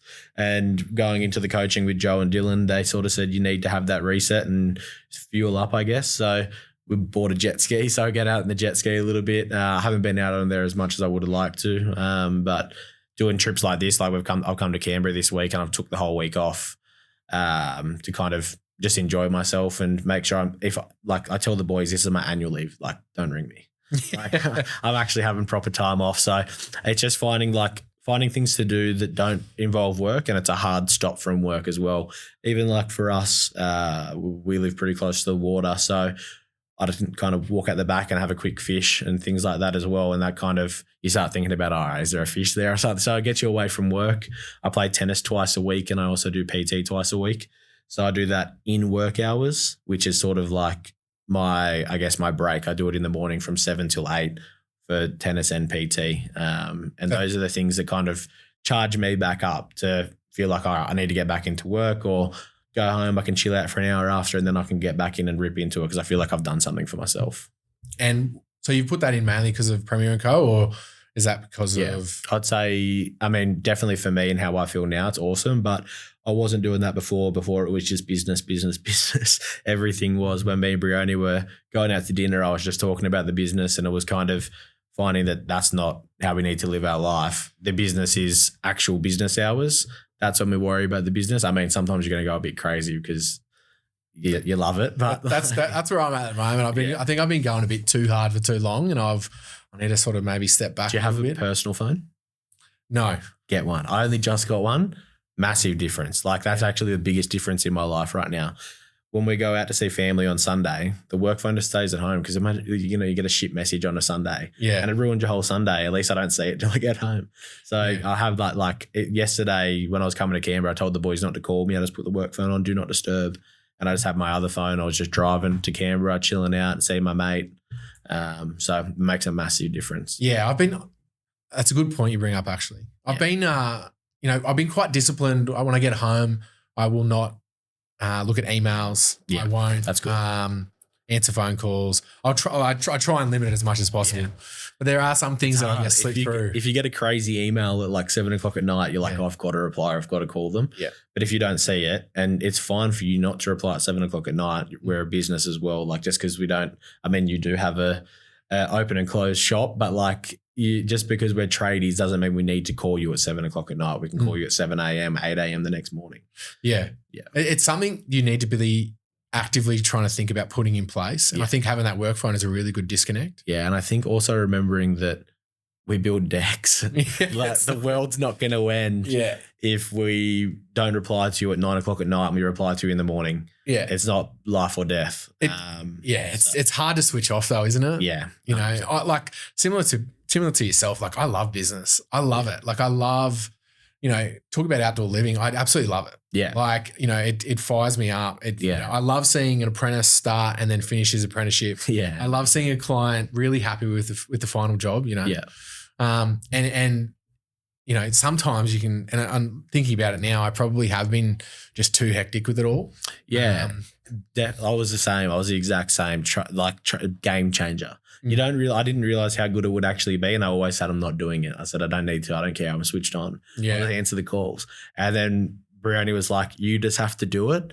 And we went out and got the phone. I just created a brand new email connected to the phone. The phone doesn't have anything besides my Google Calendar on it. Yeah. And I still have the WhatsApp turned on just in case something happens because we've got a WhatsApp community for all of our team. But I have notifications turned off. So it's just if I don't have my work phone, I can still go right in that if I want to. Yeah. But other than that, no work happens on that phone and I don't need it to happen unless I go check it. Yeah, it's good to put that boundary in place for sure. Just going to have a drink of water. Yeah, it's a bit like that. How long have we been talking for? It feels like an hour and a bit. We've lost Rosa. Yeah. Break. The next point I've got in here is business chat. Yeah.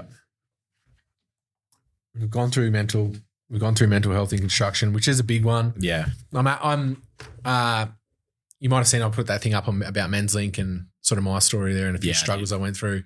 And I'm actually speaking at the Men's Link Big Night Out this Friday. Yeah, that's awesome. And you should be really proud of yourself as well, being able to do that. And you have quite a big following as well. So other tradie business owners seeing that, or not even just business owners, people in the trade seeing that, and you being so open about your experiences. Yeah, you should be very proud.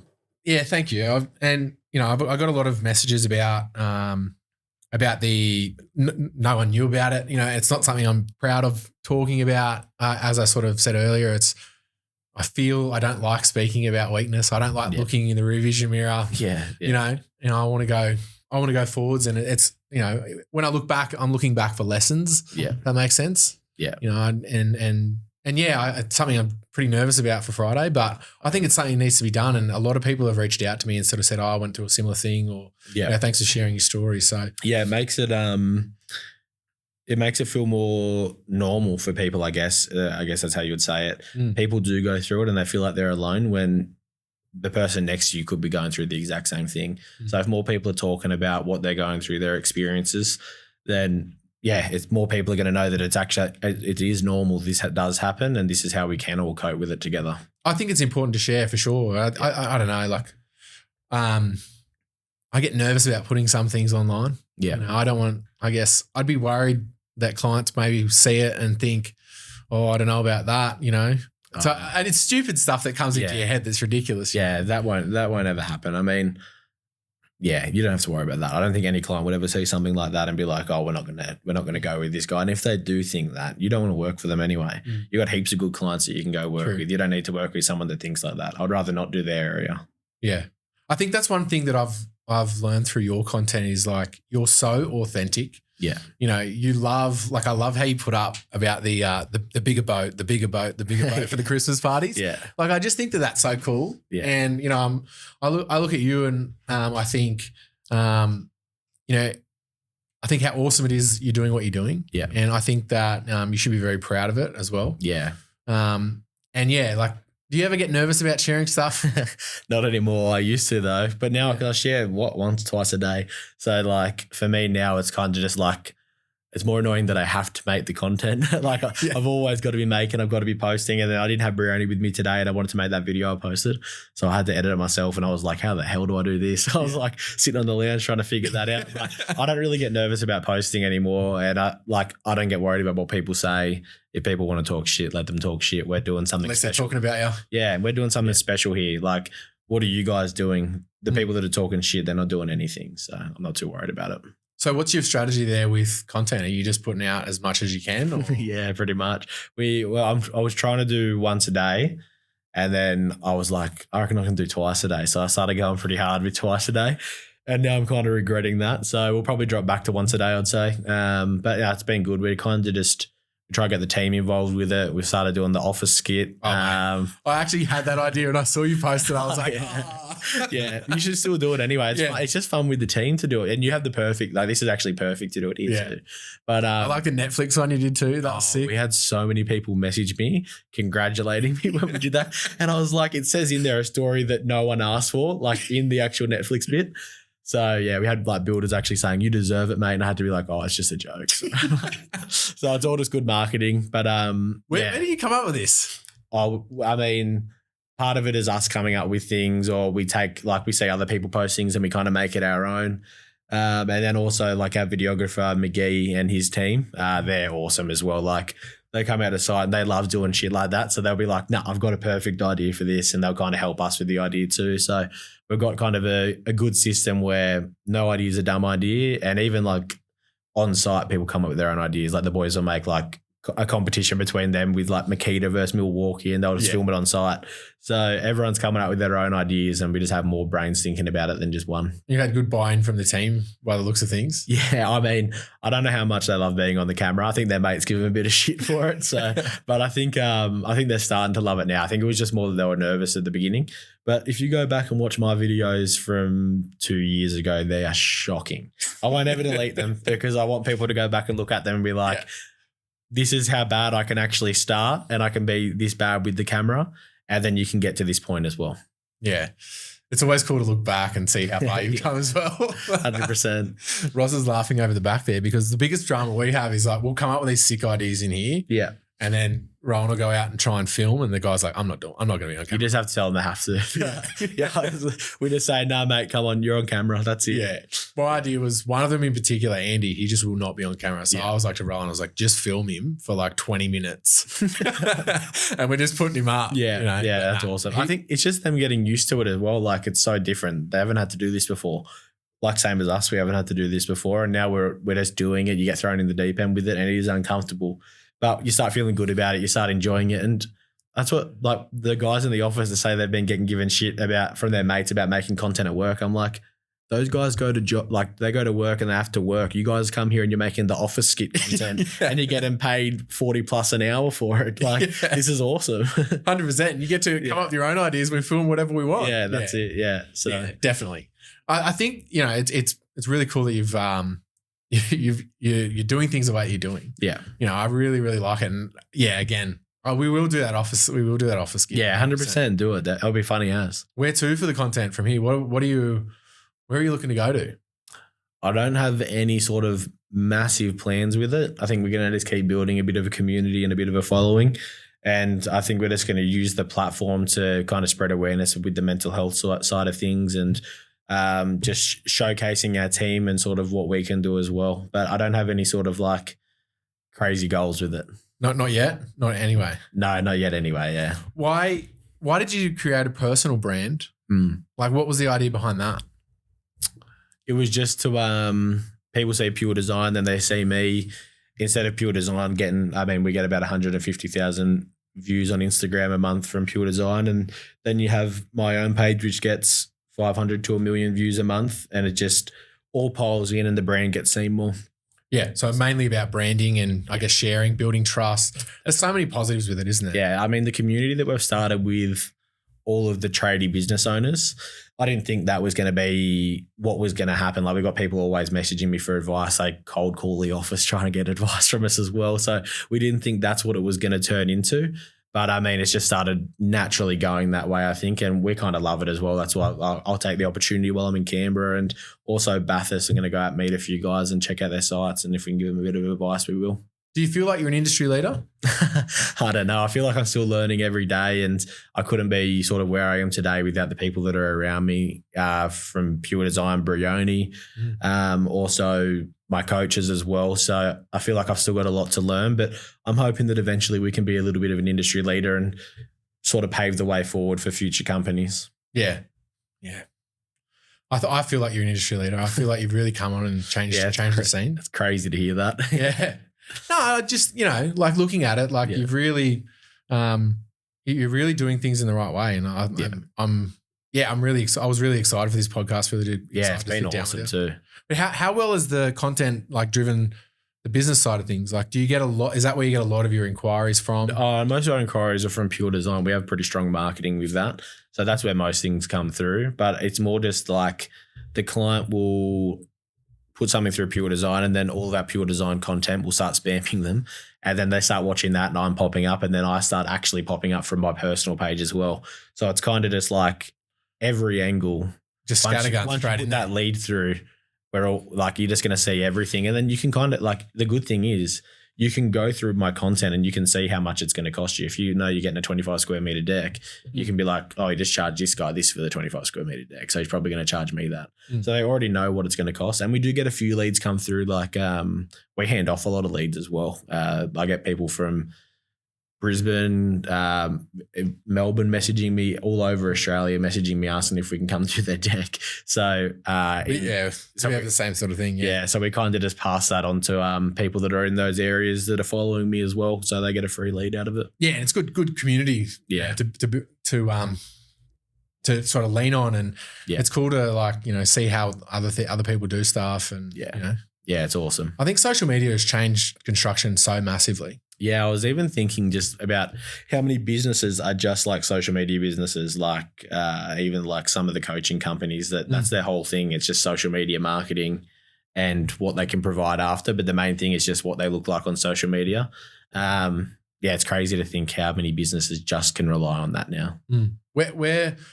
So you booked out for 6 months at the moment. Yeah. Where to, like, what are your big plans? if you want to share them. Yeah, no, happy to. I think one of the things is 6 months is a long time to be booked out. So we just worked out that we actually 30% of our leads don't get us out to do a quote because of how booked out we are. So we're going to look at potentially just expanding our area, not expanding our areas and just growing what we have and dropping it down to 4 months. Yeah. And then, we should get a heap more work and not have to bump any marketing up. Yeah, I try not to be booked out past 6 months either. I know. I just with the way that the economy is and materials and things like that, things can change really quickly, I found. How far are you guys booked out for your decking side of things? About 4 or 5 months. Yeah, cool. Yeah, that's sort of where we want to be. We want to drop it down to that. And for us to do that, we worked out that we don't really need to do anything besides hire more. So we probably get another 2 teams on in our areas. And then I think Brioni won't be too keen on me saying this, but I want to look at going into franchising. Yep. I think any high density area, Nelson Bay, Hunter Valley, Coffs Harbour, Melbourne, Gold Coast, we can kind of Canberra. No, I'll stay away from Canberra. It's yours. Okay. I think we can plug this system into anywhere. I know we can, and I can start $1 million decking business in 4 weeks for someone that wants to pay for it. Yeah. And not have all the hassle that we've gone through. We've got the system. We've tried and tested it. We know it works. We're going to do a bit more refining before we get to that, but potentially down the track, we're going to look at franchising it. Some people see franchise as a dirty word. What would you say to those people? A franchise is just a business that has worked out exactly what is going to work. They know the system's better than any other business. If you're just a business starting out, the franchise has a better system. So we're going to have a proper system set up. We'll make sure it's running properly. And the people that hopefully will end up buying the franchise, they're going to be people that we want to work with. They're not just going to be selling it willy-nilly. It's going to be it'll be very in-depth. They'll be applying for the franchise, not us trying to get them to buy the franchise. Yeah. I think, what you're buying there is the systems and procedures, marketing, all of that sort of stuff, and it is proven that franchises do work if you look around. Yeah. I'm not worried at all about being able to make it work. I know that we'll definitely be able to do it with our sales systems, our marketing, pretty much everything, even from my own sort of content that we do where we get the leads everywhere. We just hand those leads straight to our franchises. So there's no ceiling that you're looking at all? No, there's definitely not a ceiling. I mean, I said to Brioni that I think if everything went really bad, we'll just go back into property. And I don't think anything is going to go really bad. We're going to keep it running smoothly and we're going to hit some speed bumps, but we'll just jump over them. And then, we'll keep growing, fix what we've got going on here, get this really good. And then we're going to grow into all these other areas, hopefully. Do you find the economy affects your business at all? I haven't noticed it, no. Haven't noticed it? Nah, I haven't. I mean, I've had a lot of people tell me that it's been affecting theirs, but we haven't. The only time we struggle to get any sales is February. I mean, it's not even a bad. We still do like $300K in sales, but that's just the month that has always been bad for us in sales, and then it kind of gets better after that. January is usually massive.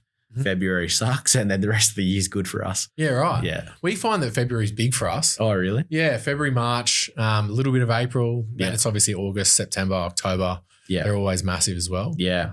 But I feel like when you're building decks and pergolas, like instead of people, like we're in a bit of a weird area, like, you buy a new house and one of the first things people generally do is put a deck and pergola on. Yeah. And if you don't, if you're looking to potentially selling your house and moving somewhere else, and then the economy goes bad, then you don't sell your house and you do up what you've got. Yeah. And then you get the deck and pergola on then, Yeah, 100%. So it seems like we sort of get it on the way up and we get it on the way down.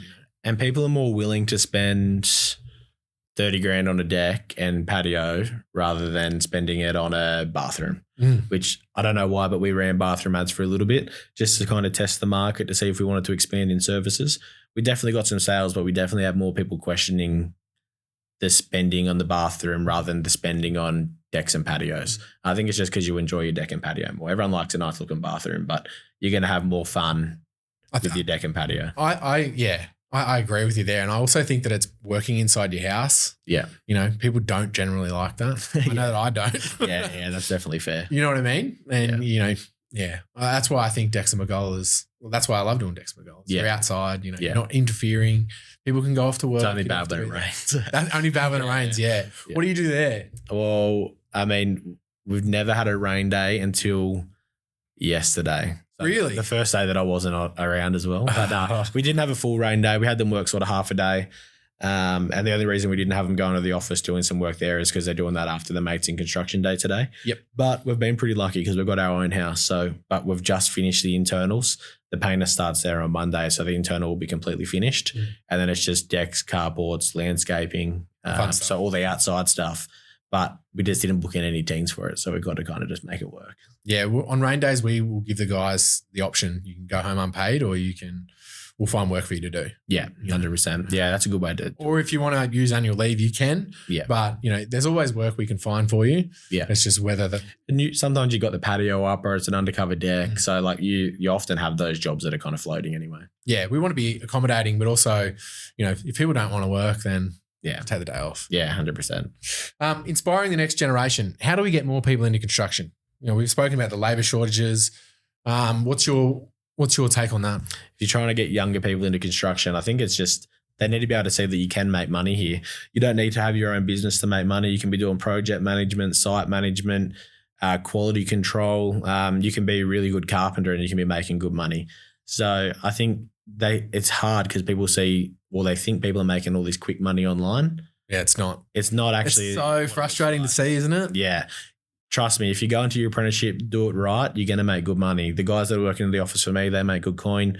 We as the business owners, we make good coin as well. I mean, sometimes you take a loss, but we mainly make good money off it as well. So you're going to make money here, and it just needs that people need to be able to see that. And that's why we make our videos as well, because people can see what we're charging. They're all right. They actually do make money doing this deck. You don't need to be doing, the people brag to me about making $1,500 from crypto. And I'm like, what is build a deck for 60 grand. Took me 2 weeks or 3 weeks. So I think it's just showing what can actually happen in the construction industry. Yeah, do you think it's just this fake money that seems to be going around and this quick, everyone get rich quick? Yeah, I mean, there's probably, I don't know anything that I don't look into it. I don't fall down the rabbit holes of it. I definitely have seen people with the get rich quick sort of schemes, especially targeting young tradies to leave their apprenticeships. Yeah. I've seen heaps of that. I don't agree with it. I mean, and that's not because I want you all to come work for me, but it's because you can stay in your apprenticeship and you can really make something of yourself when you finish it, and you can have a bit of a legacy. Doing this get rich quick thing, you're not going to have any legacy. It doesn't work. No. I think that, I see it and I don't want people to fall into that. I think it's a trap and it's a scam, most of it. I straight up just think it's a scam. Even the other day we had someone make a fake account of me and we're messaging. Jump on my course, was it? Pretty much, yeah, trying to message people. And I was like, I do not have anything that I'm trying to sell you guys. Yeah. So we had to make a video about it as well. So there's so many of them going around at the moment. And you just have to stay on top of it. If it's too good to be true, it probably is. Definitely. Yeah. I see these, young guys generally living over in Bali and saying this and saying that. I'm like, why do you think they're living in Bali? Because they can't afford to live in Australia. Yeah. It's the same. No one likes paying tax, but if you're making money, you're paying tax. So if people are bragging to you about not paying tax, they're just not making money. And it's as simple as that. 100%. Yeah. It's quick, get rich quick and trust get poor quick as well. I've tried to look into a heap of different ways to not pay tax. You have to pay tax if you're in Australia. So if you're paying tax, you're making money. If you're not paying tax, you're just not making money. If someone's starting on site for the first time, what advice would you give to them? Just to don't get in your head about it. Just be keen to learn, ask questions. If nothing's happening, don't just stand there and have a drink out of your water bottle or something. Go around, sweep, just work behind someone and just try and learn. You don't need to be the best right now. You just need to work yourself to be the best eventually. Or even if you're not going to be the best, you just need to know what you're talking about. Look busy. Yes. Look busy. Always look busy. What do you look for when you turn up on site? When I turn up to site, it's a bit different. So I kind of you've got a camera crew with you. Yeah, all right, guys, put this. We're getting everyone to start making office skits. Yeah. No, when we go out to site, I kind of do a little bit of now, especially just helping out the project managers, just doing a once over on quality, and then just trying to check on the team culture and morale, make sure everyone's happy, no one's too flustered or anything like that. What's your number one thing that you hate seeing on site? Oh, I hate when people have AirPods in. Oh, do you? Yeah, when they're walking around with the AirPods in and there's like a team working, I just think it's dangerous. I'm like, take it out. I don't want to see it. My big one is empty drink bottles. Drink cups, Yeah. Just everywhere. It just kills me. Yeah, you don't leave your empty Coke can there or your half full Coke can. Yeah. No, I completely agree with that one. Yeah, we've got one apprentice. We've actually just signed him off, and he loves AirPods. Like Yeah. he'll just and like you put him to a task and he'll get it done. Yeah. But he's like a lone wolf sort of kind of guy. Yeah. But yeah, I'm with you there. I don't like the AirPods. I think you got to be talking. And, you got to make. Otherwise, it's just a shit day. You got to make fun of it. We're on to the quick fire round now. Yep. Which is never quick fire. Okay. Beauty. What is one tool you can't live without? Tape measure. Tape measure. Yeah. You got a laser as well? No, I don't. Nah. Don't run the laser? Nah, just use the tape. Yeah. Yeah. Is that for quoting mainly, or you just like to run the tape over everything? Yeah, pretty. I mean, I was mainly doing quoting, so I guess that was the tool that I was using every day. And I feel like you got to have measurements for everything you do. And there's a few different ways you can cut things, but there's only one or two different ways you can measure things. Yeah, definitely. Yeah. What tape you running? Fat Max. 10 meter one though now. The 10 meter. Only because I'm quoting, or when I'm going, like if I was on site, I'd have the 8 meter. Yeah. Yeah. So I take a laser and a tape. Yeah. Because you need to be able to show heights and stuff like that as well, I find. Yeah. That's fair. Yeah. I do like pulling out the laser though. Like, how does that work? Like, you just press a button, it tells you. What's the biggest myth or misconception about construction that you want to bust?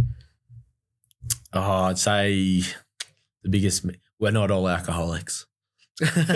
We don't all just have a beer at 8 a.m. Yeah. It's just the brickies. And brickies, yes, that's true. Yeah, that's it. No one else though. No. Yeah. Yeah. I think we just like to, we're good boys, Yeah. If you could fix one thing in the construction industry tomorrow, what would it be? Everyone has mental health training. Yep. Tell me more about that. I think just everyone knowing, I think the mates in construction thing is perfect. I think every company should have to do it. I think if the government want to actually regulate something that's going to make a difference in people's lives, they need to be funding something to do with that, and they need to get them into every business that's starting that has more than 5 employees. Yeah. Get that training happening. 100%. Everyone should be doing it. It's free. Yeah. And suicide in construction, like I sort of reeled last week about the Melbourne Chippies actually put it up. Yeah. And how important that is. Yeah. I think, we keep talking about it. How do we solve this problem? I think, the training is definitely one of them. Yeah. Changing the mentality. That's the biggest thing you can do, get people the right training. I mean, at the end of the day, you can't control, you can't stop people feeling that way, because people, that's just how their brain's wired. People are going to feel that way, but you can control how they're feeling when they're feeling that way. And that's how you can be talking to people, how you can notice the signs. And that's why if the government does want to regulate something, regulate that. Do something positive for the industry. Yeah. Or make life harder. Don't make it harder. Don't make it any harder. No more please. sanctions. What's the best advice you've ever received in business or life? Big question. Yeah, I think probably the best advice I had was not to confuse being successful with partying. Yeah, just because you're going out drinking on the weekend and you're doing well at work doesn't mean you have to go out drinking. You don't have to go out and party because you're making a bit of money. You need to cut that out, and you need to go and find things you enjoy doing. Yeah, outside of drinking. Yeah, I think that's a big one, especially with young guys coming through. Yeah, and get really caught up on that drinking culture, and that's where us tradies, because we like a drink and we like to have a bit of a party. Yeah, you feel like you deserve a beer after a hard day. It is good having a beer after a hard day. Don't get me wrong, but you need to be able to cut it off and definitely realize you're up at 5 the next morning. Yeah, 100%.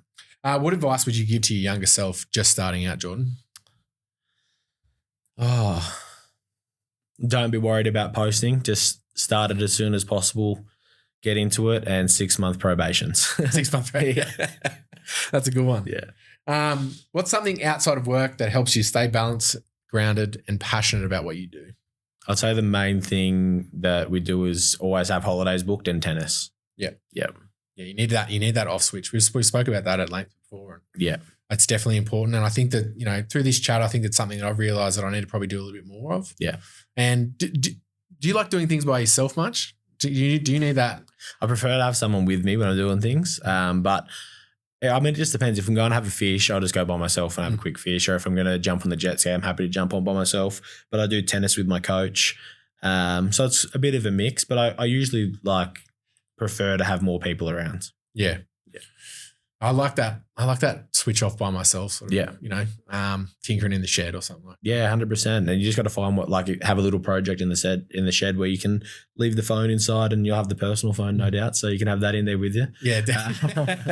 Yeah, I got to implement that too, I think. Yeah. Lastly, on the quick fire round, who's someone in construction that deserves a shout out or should come on the podcast? Ooh.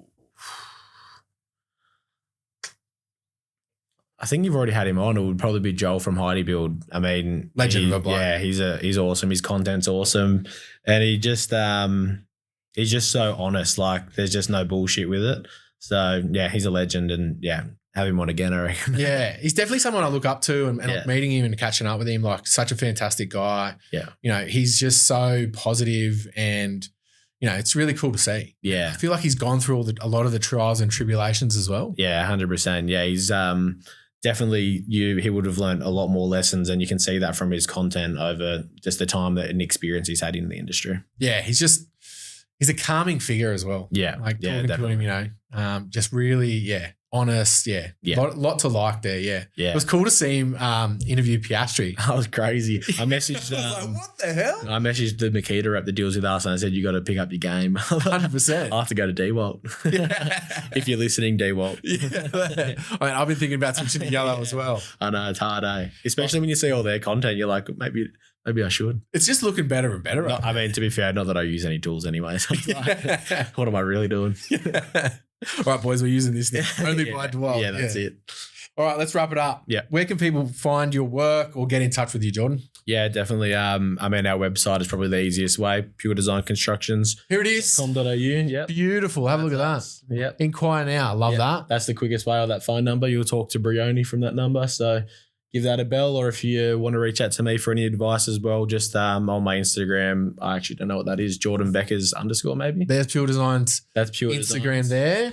And there he is. There we go. Had it. The big fella. Yeah, just shoot me a message on there. I always will try and reply. Yeah. I see you got finance here. You offer finance as well? Yeah, we do offer finance. Not that we do it much though. Yeah. I mean, most of our clients that our marketing they don't really need it. But it is something there that if someone's had their patio fall over and they really need a new patio, they can go through finance. Good to offer it. Yeah. It's good to have it in there. Just, for sure. Just an extra. Mate, finish us off with your favourite quote.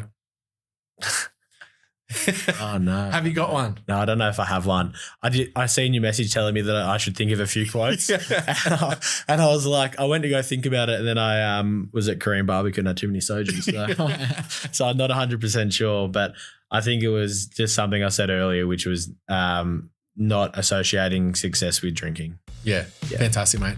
Thank you very much for your time. You should be so proud of all your success, and I wish you all the best in the future. Thanks, man. You too. Easy, man. Thank you. Beauty. How good, dude? Sweet, bro. That was good.